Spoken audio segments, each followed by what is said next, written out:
እንደምን አደራችሁ፣ እንደምን ሰነበታችሁ፣ እንደምን ከረማችሁ ውድ ሀገር ወዳድ ኢትዮጵያን ከዘር ፖለቲካ ነጻ ሆናችሁ ታላቂቷን ኢትዮጵያ የምትናፍቁ በእውነቱ ዛሬ ደስ የሚል ካርድ አግኝቼ ነው ይሄ የምትመለከቱት። ይህ ካርድ በ14ኛው የአብዮት በዓል በደርግ ጊዜ የተሰራ የኢትዮጵያ ባህር ኃይል ካርድ ነው። እንደምትመለከቱት የጦር መርከቦች ይታያሉ። ከፊት ለፊት ወይም ደግሞ ከጎን የምትታየው ፋስት ሚሳይል አታክ የኛ የነበረች ጦር መርከባችን 4 ዓመት ተኩል ያገለገልኩባት ኤፍኤምዲ 162 ናት። ቁጥሯ ይታያል እንደምታዩት እና ሚሳይል ወንጫፊ ነች። ብዙ ነገር አስታውሰኝ እና 4 ዓመት ተኩል ነው ያገለገልኩት እዚች ጦር መርከብ ላይ ከአሲስታንት ቺፍ ገነር እስከ ቺፍ ገነር የመጨረሻ እንግዲህ በጦር መርከብ ላይ ያገለገልኩባት ነች። ሆኖም ግን በተለያየ ግዳጅ 4ቱም ሚሳይል ወንጫፊዎች ኤፍኤምቢ 162 የ4 ዓመት ተኩል ያገለገልኩባት ኢቨን 163 ግዳጅ ወጥቼባታለሁ። በመደበኛ ሳይሆን ከበር በመሸፈን በቀይ ኮከብ ዘመቻ ጊዜ ብዙም ሰው ስላልነበረ ከአንዷ መርከብ ወደ አንዷ እየወጣን አብዛኛው ከኛ በፊት የነበሩ ነባሮች ወደ ራሻ ለትምህርት ስለሄዱ እኛ እንሸፍን ነበረ። በቤዚክ ኮርስ ብቻ ነው እንግዲህ ተለማማጅነት ተመድቤ ከ10 ወራት የፈጣን ተዋጊ 201ኛ ስኳድሮን በኋላ ፈጣን አጥቂ ጦር መርከብ 11ኛ ስኳድሮን ነበር የተመደብኩትና በቃ ጦር መርከቦቹ ላይ በቃ አስቸኳይ ትምህርት ተሰጥቶ አዳዲስ የጦር መርከቦችን እንድንረከብ ሁሉ ተደርገናል። እኔ እሱን ነገር እስከ መቼም አረሳው። ኤፍኤምቢ 161 ስትመጣ አሰብ ነበርኩ እኔ 160 ላይ እሷን እኛን ክሩ ሆነን የተረከብነው እና አዛዣችን ካፕቴን ኃይለ ሚካኤል ከበደ ሌፍትናንት ነበሩ የዛን ጊዜ። አሰብ ላይ ራሻኖች ይዞ መጡ። እሷን ተረከብን። በጣም የሚገርም ነው። ኤፍኤምቢ 161 ላይ ከብራንች ኮርስ በኋላ አይ ቲንክ 2 ዓመት ይሆናል ያገለገልኩት እሷ ላይ። እንግዲህ ሲቪ ላይ አለ ጦር መርከቦች የት ላይ እንዳገለገልኩኝ እና ትዝታው የመጣው ልናገር የፈለግኩት ነገር አለ። አንደኛ በኢትዮጵያ የጦር ኃይሎች ውስጥ ታላቁን ሚሳይል ቴስት የተደረገው በኢትዮጵያ ባህር ኃይል ውስጥ ነው። በተለይም በእነዚህ ስኳድሮን በፈጣን አጥቂ ጦር መርከብ 111ኛ ስኳድሮን አንዷ ጦር መርከብ 4 ሚሳይሎችን የመሸከም 40 ኪሎ ሜትር ነው የሚመታው። ሰልፍ ጋይደድ ሚሳይል ነው እና የሚሳይል ቴስት የተደረገው እንደ ኢትዮጵያ አቆጣጠር በ1978 ነው። እኔ በደንብ ነው የማስታውሰው እና ሚሳይል ቴስቱን ያደረገችው ወይም የተደረገው በኮማንደር ሰዓድ አብዱል ቃድር የሚባሉ የኢትዮጵያ ባህር ኃይል መኮንን ናቸው፣ የጦር መርከቧ ዋና አዛዥ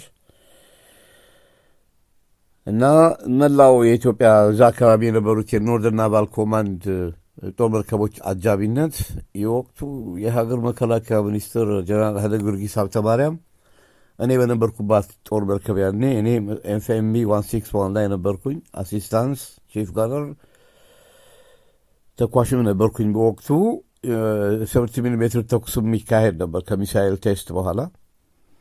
የሚገርማችሁ የመጀመሪያው ሚሳይል ቴስት ሲደረግ የተጣለ ኤልሲኤም ወይም ላንድ ክራፍት ማሪን የተጣለ ጀልባ ነበር፣ ድሮ ዲኮሚሽን እንዲሆነ እሱ ተጎትቶ በሺፕስ ያርድ ኪሉ ወይም ደግሞ የበታች ፓርቱ ቀዳዳዎቹ ብረት ተለጣጥፎለት 30 ማይል ርቀት ላይ እንዲሳፈፍ ተደረገ።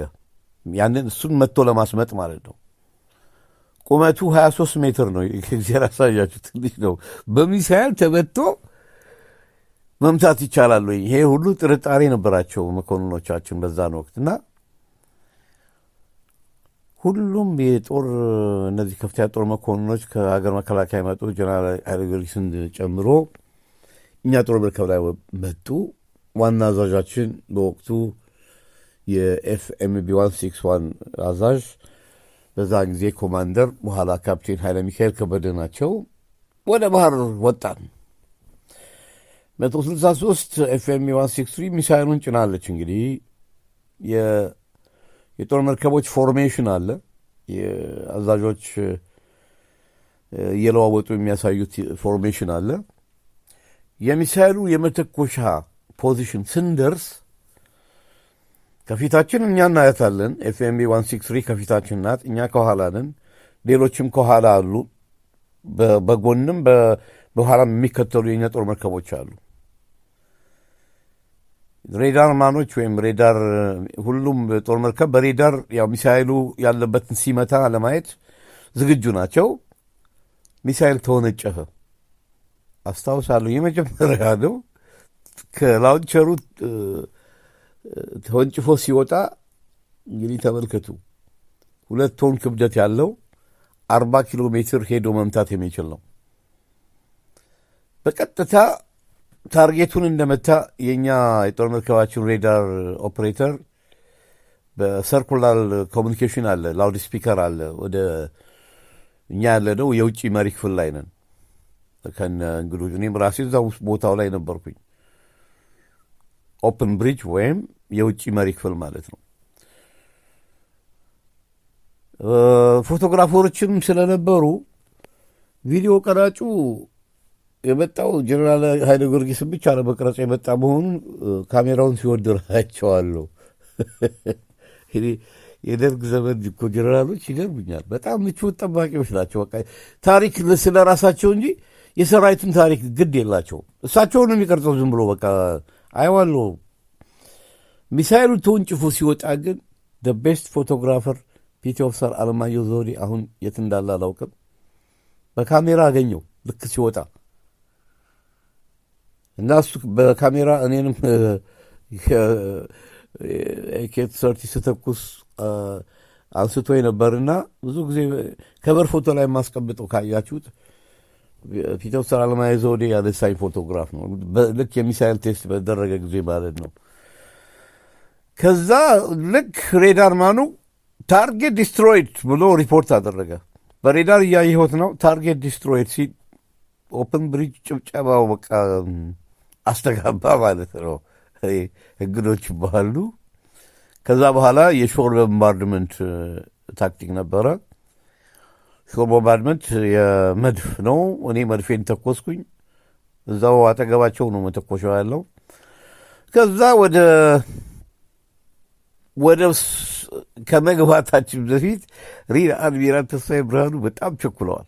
ለመላው የጦር ኃይሎች በአማርኛ እንዲተላለፍ እዛው ብሪጅ ላይ ሲጽፎ ያቸዋለሁ። እኔ መልእክቱ ምንድን ነው የሚለው? በየጦር መርከቡ በየመኑ ለሁሉ እንኳን ደስ ያላችሁ፣ የኢትዮጵያ ባህር ኃይል አንድ እርከን ወደፊት ተራምዷል።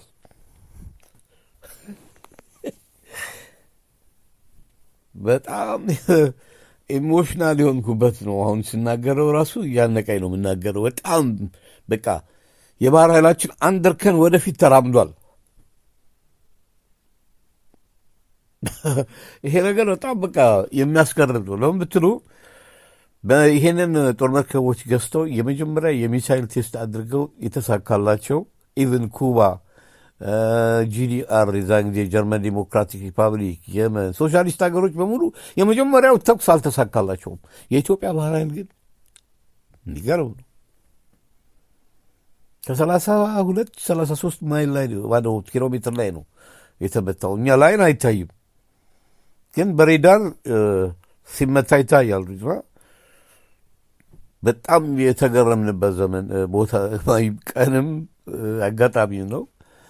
እና የአድሚራሉ ጽሁፍ ደግሞ በጣም እንደው የመላውን የኢትዮጵያ ባህር ኃይል ሞራል ያደሰ ማደስ ብቻ አይደለም የሚያኮራም ነበር። ይሄ የሶቪየት ዩኒየን የዛ ጊዜ አሁኑ ራሻኖች ለኢትዮጵያ ባህር ኃይል በሀገር መከላከያ ሚኒስትር በኩል የምስጋናና የአድናቆት ደብዳቤ ጽፈዋል። ለነበረው ለመንግስቱ ኃይለማርያም ማለት ነው። ግን የምድር ጦሩ ይሄ አሁን የሀገር መከላከያ ሚኒስትሩን የተቆጣጠረው ምድር ጦሩ ነው። አየር ኃይሉንም ባህር ኃይሉን የሚያዙት እነሱ ናቸው። የገነት ጦር ትምህርት ቤት የመስመራዊ መኮንኖች በጣም በጣም በቃ የባህር ኃይሉ በጣም የተጨቆነበት ዘመን ነው ደግሞ እኛ የተቀጠርነው። ምክንያቱም ቂም አላቸው እነዚህ የምድር ጦሩ እነዚህ ከፍተኛ መኮንኖቹ ብቻ ሳይሆኑ በኃይለ ሥላሴ ዘመን የተቀጠሩ በሙሉ። ለምን ብትሉ በአፄ ኃይለ ሥላሴ ዘመን የኢትዮጵያ ባህር ኃይል ዋና አዛዥ ራሳቸው ቀዳማዊ ኃይለ ሥላሴ ናቸው። ምክትል አዛዥ ደግሞ የልጅ ልጃቸው ሪር አድሚራል እስክንድር ደስታ እንደነበር ነው የማውቀው። ሪር አድሚራል እስክንድር ደስታ የፈረሙባቸውን ዶክሜንቶች እኔ ወርክሾፕ ዌፐን ወርክሾፕ ውስጥ ወይም አጠቃላይ ጦር መሳሪያዎች ወርክሾፕ እያለው ብዙዎቹን አይቻቸው በጣም ገርሞኛል። የፈረሙባቸው ለዛ ላይ ምን ይላል? አሌክሳንደር ደስታ ዴፒቲ ኮማንደር ኢን ቺፍ ኢምፔሪያል ኢትዮጵያን ኔቪ። ስሙንም ፈረንጅ አድርጎ ነበርና እኔ በጣም ያው እንግሊዝ ሀገር ስለተማረ በ17 ዓመቱ ነው ጆይን ያደረገው። ታሪኩንም እዚህ ሀገር አግኝቼዋለሁ። የሪር አድሚራል እስክንድር ደስታ በእንግሊዝ ባህር ኃይል ውስጥ ነው የሰለጠነው። እና ወገኖች ከዛ በኋላ ይሄ አሁን የማየው ካርድ በጣም ኢሞሽናል ያደረገኝ 4 ዓመት ተኩል የሰራሁባት ኤፍኤምቢ 162 የምታዩት ይሄ በሰልፍ የሚታየው የጦር መርከቦች ፎርሜሽን በደንብ ነው የማስታውሰው። የእኛ መርከብ ሳውዘርን ናቫል ኮማንድ ነበረች አሰብ። ከአሰብ እየተነሳን ነበረ ፓትሮል የምናደርገው በዛ ጊዜ እሷ በጦር መርከብ ላይ ያለሁ እና የስኳድሮኑ ደግሞ አዛዥ በዛን ጊዜ ካፕቴን ኃይለ ሚካኤል ያኔ ኮማንደር ነበሩ። ጢዋ አካባቢ እንድንገናኝ ተደረገ። አሰብ ማነው ምጽዋ የነበሩት የኛ ስኳድሮናችን ጦር መርከቦች አንድ ላይ የጦር ልምምድ በዛን ጊዜ ነው ይሄ ፎቶግራፍ የተነሳው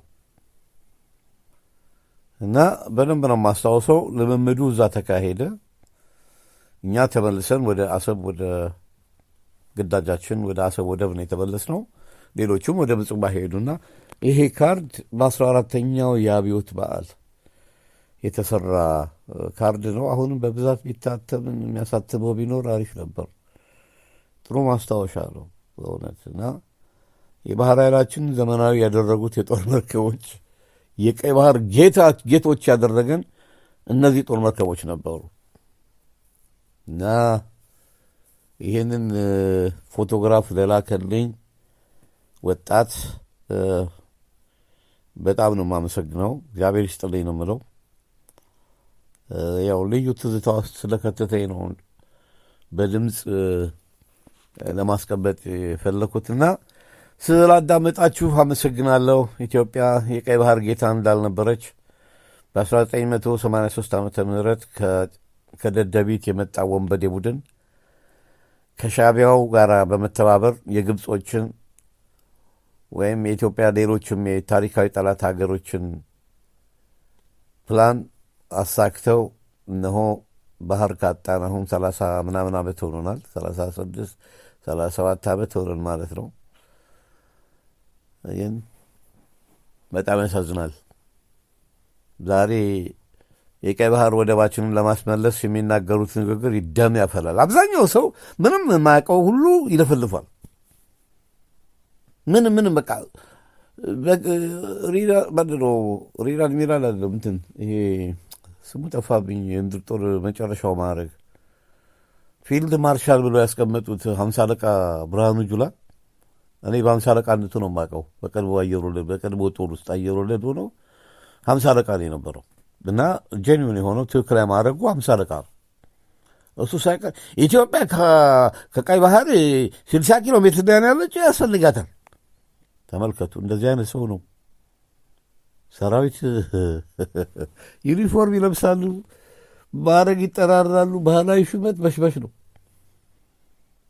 ባህላዊ ሹመት የባህር ኃይል ማዕረግም ተደፍሮ ወድቆ የባህር ኃይል ማዕረግ ኢንተርናሽናል ማዕረግ ተደፍሮ ሪር አድሚራል፣ ካፕቴን፣ ኮሞዶር እየተባባሉ ነው እና አብይ አህመድ። ይሄ ትልቅ የሀገራችን ውርደት ነው ወገኖች። ህወሓቶች ሲጀምሩ ጻድቃንን ጻድቃን ተራ ወንበዴ ነው፣ ከጫካ የመጣ ሰውዬ ነው። እሱን ሌተና ጀነራል አሉት። ሌሎችንም በቃ እኔ እሱ ነገር እየገረመኝ ያላልነው ነገር የለም። በቃ ኢንተርናሽናል ወታደራዊ ማዕረግ እንደ ድሮ ደጃዝማች ቀኛዝማች እያሉ በእነ አፄ ምኒልክ ጊዜ እሱ ሹመት እኮ ራሱ አፄ ምኒልክ ሲሾሙ እንደው በጦር አበጋዝነት ያዩዋቸውን ነው እኮ ደጃዝማች ግራዝማች የሚሉት። አፄ ኃይለሥላሴ የሚደግፋቸው ከተገኘ ቢትወደድ ግራዝማች፣ ወታደራዊ ያልነበረ ሁሉ ወታደራዊ ማድረግ የባህላዊ ሹመት ይባላል። አሁን ኢንተርናሽናል የፈረንጆች በትምህርትና በእውቀት በአገልግሎት የሚሰጠውን ሹመት ጄኔራል፣ ሻለቃ፣ ኮሎኔል ምናምን። ሻለቃ አማርኛ ነች፣ ድሮም የነበረች ናት። በእነ አፄ ኃይለሥላሴም በእነ አፄ ምኒልክም ሻለቃ፣ መቶ አለቃ፣ ሻምበል፣ የሺህ አምበል በሚባለው እንደውም የሺህ አለቃ እነዚህ ነበሩ። ግን ኮሎኔል፣ ጄኔራል አሁን ተመልከቱ። ባጫ ደበሌ 10 አለቃ፣ ምክትል 10 አለቃ የነበረ ሰውዬ ነው በቀድሞ ጦር። ጄኔራል ባጫ ደበሌ፣ አቤት አቤት፣ ፈርሶ ደበሌ አሉ ማማ ብርቄ። ኢትዮጵያ መጫወቻ ሆናለች እኮ። እና ወገኖች ያው ያ የድሮውንና የአሁኑን እንድታመሳክሩና የኢትዮጵያ ውድቀት ምን ያህል እንደሆነ እንድትገነዘቡ ፈልጌ ነው። የሀገር መከላከያ ሰራዊት ይባላል። እኔ በቃ ግራ ነው የሚያጋባው ነገሩ። ለማንኛውም ስላዳመጣችሁ አመሰግናለሁ። ጤና ይስጥልኝ።